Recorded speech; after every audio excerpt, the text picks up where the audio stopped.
Chapter 15 Playing the English Gentleman. My faith in vegetarianism grew on me day by day. Salt's book whetted my appetite for dietetic studies. I went in for all books available on vegetarianism and read them. One of these, Howard Williams' The Ethics of Diet, was a biographical history of the literature of human dietetics from the earliest period to the present day. It tried to make out that all the philosophers and prophets from Pythagoras and Jesus down to those of the present age were vegetarians.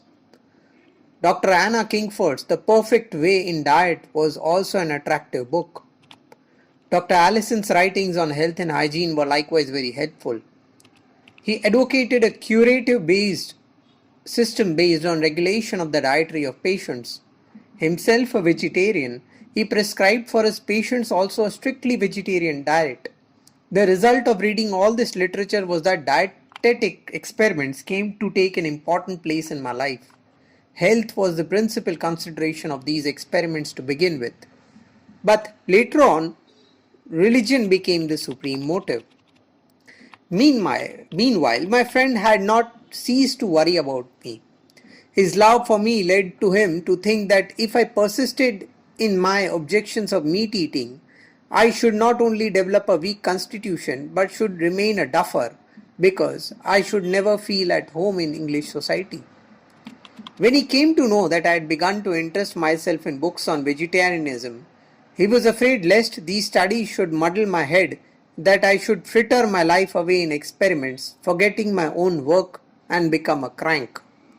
He therefore made one last effort to reform me. He one day invited me to go to the theatre. Before the play, we were to dine together at the Holborn restaurant, to me a palatial place and the first big restaurant I had been to since leaving the Victoria Hotel. The stay at the hotel had scarcely been a helpful experience, for I had not lived there with my wits about me.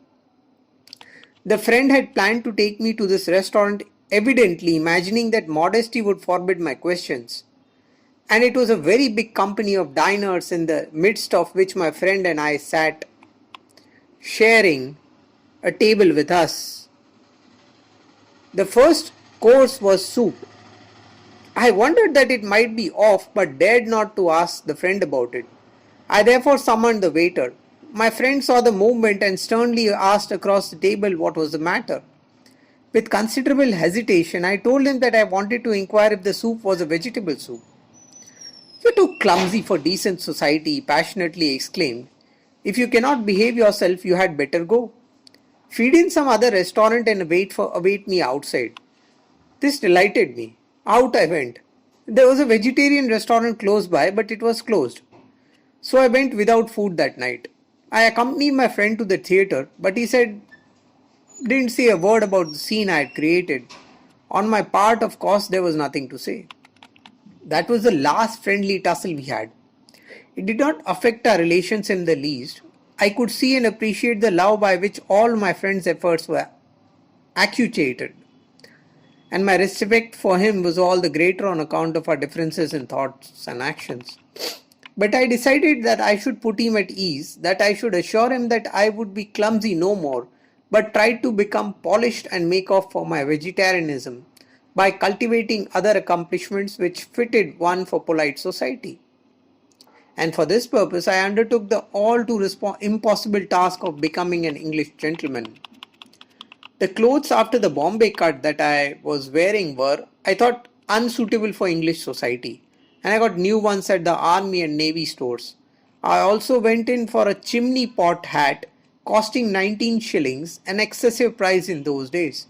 Not content with this, I wasted £10 on an evening suit made in Bond Street, the centre of fashionable life in London, and got my good and noble-hearted brother to send me a double watch chain of gold. It was not correct to wear a ready-made tie, and I learned the art of tying one for myself. While in India the mirror had been a luxury permitted on the days when the family barber gave me a shave, here I wasted 10 minutes every day before a huge mirror, watching myself arranging my tie and parting my hair in the correct fashion. My hair was by no means soft, and every day it meant a regular struggle with the brush to keep it in position. Each time the hat was put on and off, the hand would automatically move towards the head to adjust the hair, not to mention the other civilized habit of the hand every now and then operating for the same purpose when sitting in polished society. As if all of this were not enough to make me look the thing, I directed my attention to other details that were supposed to go around the making of an English gentleman.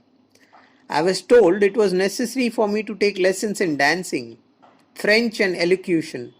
French was not only the language of neighboring France, but it was the lingua franca of the continent over which I had a desire to travel.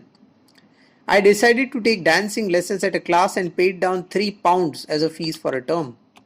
I must have been about 16, six lessons in around 3 weeks, but it was beyond me to achieve anything like a rhythmic motion. I could not follow the piano and hence found it impossible to keep time. What then was I to do? The recluse in the fable kept a cat to keep off the rats, and then a cow to feed the cat with milk, and a man to keep the cow, and so on. My ambitions also grew like the family of the recluse.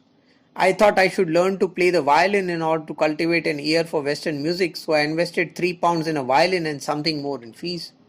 I sought a third teacher to give me lessons in elocution and paid him a preliminary fee of £1. He recommended Bell's Standard Elocutionist as a textbook, which I purchased, and I began with a speech of Pitt's. But Mr. Bell rang the bell of alarm in my ear and I awoke. I had not to spend a lifetime in England, I said to myself. What then was the use of learning elocution? And how could dancing make a gentleman of me? The violin I could learn even in India. I was a student and ought to go on with my studies. I should qualify myself to join the Inns of Court. If my character made a gentleman of me, so much the better. Otherwise, I should forego the ambition. These and similar thoughts possessed me, and I expressed them in a letter which I addressed to the elocution teacher, requesting him to excuse me for further lessons. I had taken only two or three. I wrote a similar letter to the dancing teacher and went personally to the violin teacher with the request to dispose of the violin for any price it might fetch. She was rather friendly to me, so I told her how I had discovered that I was pursuing a false deal. She encouraged me in the determination to make a complete change. This infatuation must have lasted about 3 months. The punctiliousness in dress persisted for years, but henceforward I became a student.